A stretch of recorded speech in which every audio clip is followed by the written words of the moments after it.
शीतला माता की कथा। एक बार एक राजा के इकलौते पुत्र को शीतला माता निकल आईं। उसी के राज्य में एक काछी पुत्र को भी शीतला निकली हुई थी। काछी परिवार बहुत गरीब था, पर भगवती का उपासक था।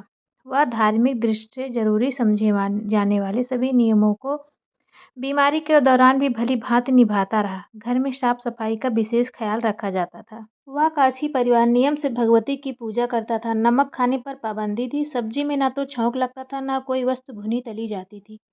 गरम वस्तु ना वह स्वयं खाता था, न शीतला वाले लड़के को देता था जिसको शीतला माता निकली हुई थी, यानी कि चेचक।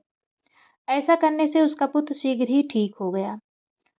उधर जब से राजा के लड़के को शीतला माता का प्रकोप हुआ था, तब से उसने भगवती के मंडप में सतचंडी का पाठ शुरू करवा रखा था।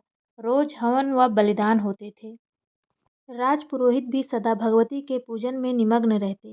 राजमहल में रोज कढ़ाई चढ़ती, विविध प्रकार के गर्म स्वादिष्ट भोजन बनते, सब्जी के साथ कई प्रकार के मांस भी पकते। इसका परिणाम यह होता कि उन लजीज भोजनों की गंध से राजकुमार का मन मचल उठता।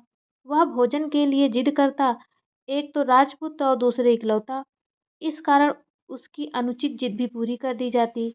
इस पर शीतला माता का कोप घटने के बजाय बढ़ने लगा। शीतला माता के साथ साथ उसे बड़े बड़े फोले भी निकलने लगे, जिनमें खुजली व जलन अधिक होती थी। शीतला माता की शांति के लिए राजा जितने भी उपाय करता, शीतला माता का प्रकोप उतना ही बढ़ता जाता, क्योंकि अज्ञानतावश राजा के यहाँ सभी कार्य उल्टे हो रहे थे।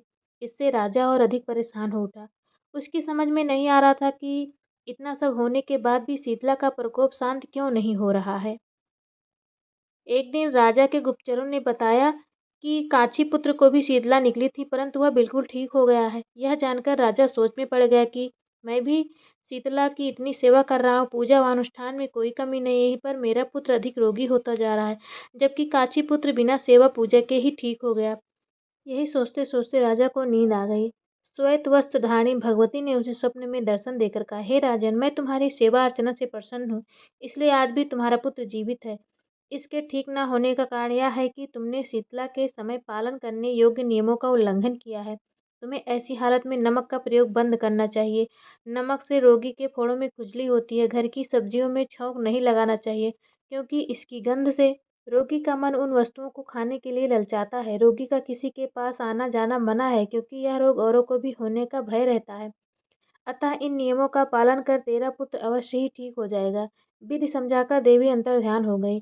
प्रातः से ही राजा ने देवी की आज्ञानुसार सभी कार्यों की व्यवस्था कर दी। इससे राजकुमार की सेहत पर अनुकूल प्रभाव पड़ा और वह शीघ्र ही ठीक हो गया। इस दिन भगवान श्री कृष्ण और माता देवकी का विधिवत पूजन करके मध्यकाल में सात्विक पदार्थों का भोग लगाना चाहिए। ऐसा करने से पुण्य ही नहीं मिलता, बल्कि समस्त दुखों का भी निवारण होता है। तो दोस्तों, यह थी शीतलाष्टमी की कथा। अगर आपको कथा थोड़ी सी भी पसंद आई हो तो वीडियो को लाइक करें, चैनल को सब्सक्राइब करना बिल्कुल भी ना भूलें। आज सभी पर माता शीतला का आशीर्वाद बना रहे। बोलो शीतला माता की जय। तो चलिए मिलते हैं अगले वीडियो में, तब तक के लिए राधे राधे।